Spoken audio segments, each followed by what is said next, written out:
5वें आसमान पर मौजूद डाक खाने का रास्ता यहाँ से होकर जाता है।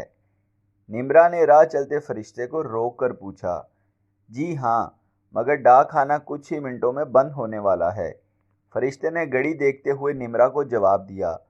मगर अमूमन डाक खाना तो दोपहर 3 बजे तक खुला रहता है। निम्रा फरिश्ते के जवाब पर एकदम बोली, जी हाँ, मगर मामलात जुम्मे के रोज़ कुछ और होते हैं। मोहतरमा, फरिश्ता लंबी सांस भरते हुए जवाबन बोला। घड़ी इस वक्त 12 बजा रही थी और निम्रा अपनी बेइंतहा कोशिशों के बावजूद अभी तीसरे आसमान तक ही पहुंची थी। ऐसे ही कछुए की चाल चलती रही तो आज भी शिकायतनामा पोस्ट ना हो पाएगा और फिर बात कल पर जाएगी। निम्रा खुद से बात करते हुए एकदम मनफी में सर हिलाते हुए बोली, नहीं, चाहे जो हो जाए, शिकायतनामा तो मैं आज ही पोस्ट करूंगी। निम्रा ने फौरन वक्त ना ज़ाया करते हुए अपने हील वाले जूते उतारे और आओ देखा ना ताओ सीधा दौड़ लगा दी। निम्रा इतनी तेज भाग रही थी जैसे हवा के घोड़े पर सवार हो। हवा के घोड़े पर सवार रास्ते की जीनत बने कई वाकयात निम्रा नजर बंद करती जा रही थी। 5वें आसमान पर मौजूद डाक खाने के रास्ते में कई बागात पड़ते थे जो हर लिहाज से हसीन और पुरसकून थे। इन बागात को नजर बंद करते हुए कई बार निम्रा का दिल करता कि कहीं रुक कर आराम कर ले, मगर जहन पर सवार शिकायतनामे का ख्याल इसका हौसला टूटने ना देता। बिलाहर निम्रा डाक खाने के बाहरी दरवाजे से दाखिल हुई। सवालियों की लंबी कतार देखकर निम्रा हैरत ज़दा रह गई। हर कोई अपना खत पोस्ट करने की उम्मीद लिए डाक खाने के बुनियादी दफ्तर के बाहर अपनी बारी का इंतज़ार कर रहा था। निम्रा मन ही मन में सोचने लगी, मैं वाहिद नहीं हूँ जो अल्लाह को शिकायतनामा भेजने की नीयत से आई हूँ। मेरे अलावा बहुत से और भी हैं जो अपनी मौत से खुश नहीं। इंतज़ार करने वालों की कतार में निम्रा का नंबर आखिरी था। घंटा इंतज़ार करने के बाद आखिर वो वक्त आ ही गया जिसमें निम्रा को बेसब्री से इंतज़ार था। जैसे ही निम्रा डाक खाने के बुनियादी दफ्तर में दाखिल हुई तो उसकी नज़र उस फरिश्ते पर पड़ी जो अल्लाह के नाम लिखे खतूत पोस्ट करने का काम सर अंजाम देता था। वो फरिश्ता बहुत जल्दी में था। उसने निम्रा को खुशामदीद कहे बगैर ही अपने काउंटर पर बंद का बोर्ड लगा दिया। दफ्तर बंद हो गया है, आप अगले हफ्ते तशरीफ़ ले आइएगा। फरिश्ते ने निम्रा से माजरत करते हुए कहा, देखिए, मैं बड़ी मुश्किल से यहाँ पहुँची हूँ आज, और मेरा आज के आज ये खत पोस्ट करना बहुत ज़रूरी है। निम्रा फरिश्ते से इल्तिजा करते हुए बोली, मोहतरमा, जुमे का वक्त है और मैं मामूल से थोड़ा लेट हो गया हूँ। मैं इस वक्त आपकी कोई मदद नहीं कर सकता। फरिश्ता तेज़ लहजे में बोला, देखिए, मैं अपनी अचानक मौत से खुश नहीं हूँ और मुझे अपनी ये शिकायत जल्द अज जल्द अल्लाह तक पहुँचानी है। मेरे बहुत से काम ज़मीन पर अधूरे पड़े हैं जिनका मुकम्मल होना बहुत ज़रूरी है। निम्रा अपनी बात पर जोर देते हुए फरिश्ते से बोली, प्लीज़ मुझे ये खत पोस्ट करने दें, अल्लाह आपका भला करे। निम्रा की पुरइसरार इल्तिजा फरिश्ता ज़्यादा देर तरके हों न कर पाया। वो एक लम्हे के लिए सोच में पड़ गया। मोहतरमा, फरिश्ते ने निम्रा को मुखातिब करके एक लंबी सांस खींची। आप एक काम करें, फरिश्ता बात मुकम्मल करते हुए बोला, आप इस कमरे में मौजूद कंप्लेंट बॉक्स में अपना हाथ इस मोहर के साथ खुद ही डाल दें, मैं थोड़ा जल्दी में हूँ। फरिश्ता अपनी बात मुकम्मल करते हुए वहाँ से चला गया।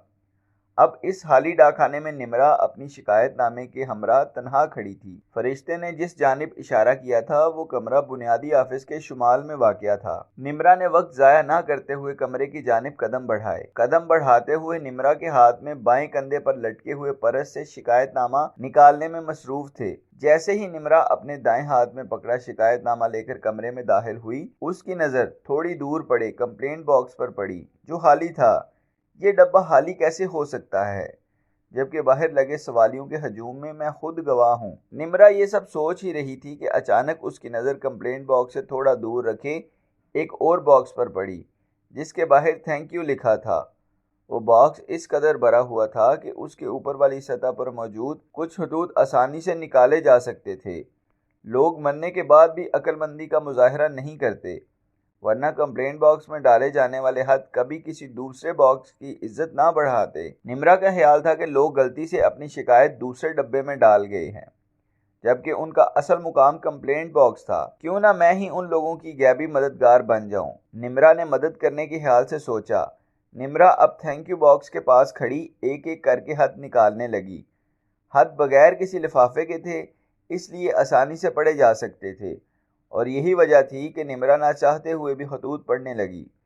پہلا خط جو نمرا نے پڑھا وہ ایک بوڑھے آدمی کا تھا جس کے 2 بیٹے تھے۔ خط میں لکھا تھا، اے میرے رب، میں تیرا کس طرح شکر ادا کروں؟ تو میرے بیٹوں کی نیت سے خوب واقف تھا۔ تو جانتا تھا کہ وہ میرے فرما بردار اس وجہ سے نہیں ہیں کیونکہ وہ میری اولاد ہیں۔ ان کی وفاداری کے پیچھے ان کے مکارانہ ارادے اور ان کی ستیلی ماں کے نام وہ جائیداد ہے جو میں نے کئی برسوں پہلے اسے نکاح کے وقت دی تھی۔ میرے بیٹے وفاداری کی آڑ میں مجھ سے وہ جائیداد لینا چاہتے تھے۔ ان کا مقصد اپنی دوسری ماں کی تمام تر خدمتیں فراموش کر کے اسے بے گھر کرنا تھا، مگر تو نے ایسا ہونے نہ دیا۔ میری اچانک موت نے میرے بیٹوں کے ناپاک ارادے ناکام کر ڈالے، اور وہ نہ چاہتے ہوئے بھی اپنی ماں کی خدمت کرنے پر مجبور ہو گئے۔ بے شک تو تمام علم رکھنے والا کارساز ہے، بے شک موت برحق ہے۔ دوسرا خط لکھنے والی روح ایک جوان بے اولاد عورت کی تھی۔ اس خط میں لکھا تھا، اے میرے رب، میں کس طرح تیرا شکر ادا کروں؟ میں کئی سالوں سے بے اولاد تھی اور اس بات سے بے خبر تھی کہ میرا شوہر کسی دوسری عورت سے ناجائز رشتہ قائم کرنے کا خواہش مند تھا۔ میری بیماری سے ہوئی اچانک موت نے مجھے دنیا کی اذیت بری زندگی اور میرے شوہر کی بے وفائی دونوں سے نجات دے دی۔ بے شک تو تمام علم رکھنے والا کارساز ہے، بے شک موت برحق ہے۔ تیسرا خط اس مرد کا تھا جو سڑک پر ہونے والے کار حادثے کا شکار ہو چکا تھا۔ خط میں لکھا تھا، اے میرے رب، میں تیرا کس طرح شکر ادا کروں؟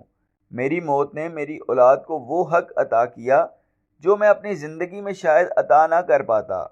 میری موت میرے امیر بھائی کے دل میں خدا خوفی کا باعث بنی اور اس نے میری اولاد کو ان کا جائز حق دے دیا۔ اب میری اولاد کبھی روٹی کی محتاج نہیں ہوگی۔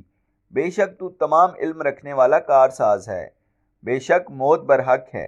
اگلا خط اس بچے کا تھا جس نے دنیا میں کل 3 روز گزارے۔ خط میں لکھا تھا، اے میرے رب، میں تیرا کس طرح شکر ادا کروں؟ تو نے مجھے میرے والدین کی بخشش کا وسیلہ بنایا۔ شاید ہی میری زندگی میرے والدین کے حق میں اتنی کارآمد ہو پاتی جتنی میری موت ہے۔ بے شک تو تمام علم رکھنے والا کارساز ہے، بے شک موت برحق ہے۔ آخری خط جو نمرا نے پڑھا وہ زینب کا تھا۔ خط میں لکھا تھا، اے میرے رب، میں شکر گزار ہوں کہ تو نے مجھے دنیا کی عدالت کا محتاج نہ رکھا۔ دنیا کی عدالتیں پامال عزتوں کا انصاف کرنے میں ہمیشہ ناکام رہی ہیں۔ میری عزت تو نے ہمیشہ کے لیے محفوظ کر لی۔ میں شکر گزار ہوں تیری عطا کردہ جنت کی۔ بے شک تو تمام علم رکھنے والا کارساز ہے، بے شک موت برحق ہے۔ جیسے ہی نمرا نے رب کے نام زینب کا خط پڑھا، اسے اپنا وجود اپنے ہاتھ میں موجود شکایت نامہ جیسا چھوٹا محسوس ہونے لگا۔ محترمہ، آپ ابھی تک یہاں ہیں؟ فرشتے کی اچانک آمد پر نمرا پریشان ہو گئی۔ ہاں، بس وہ میں جا رہی تھی، نمرا نے گھبرا کر جواب دیا۔ مگر خط تو آپ نے کمپلینٹ باکس میں ڈالا نہیں۔ فرشتے کے سوال پر نمرا نے اپنا ہاتھ اپنی ہتھیلی میں زور سے دبا لیا۔ ہاں، وہ مجھے خیال نہیں رہا، میں جلدی میں غلط ہاتھ اٹھا لائی، پھر کسی دن تشریف لے آؤں گی، نمرا نے جواب دیتے ہوئے کہا۔ آپ بس رب کا شکریہ کہہ دیجئے گا، خدا حافظ۔ نمرا کے جاتے ہی فرشتے نے ایک بار پھر باکس کو مسکراتے ہوئے دیکھا اور بولا، بے شک رب تمام علم رکھنے والا کارساز ہے، بے شک موت برحق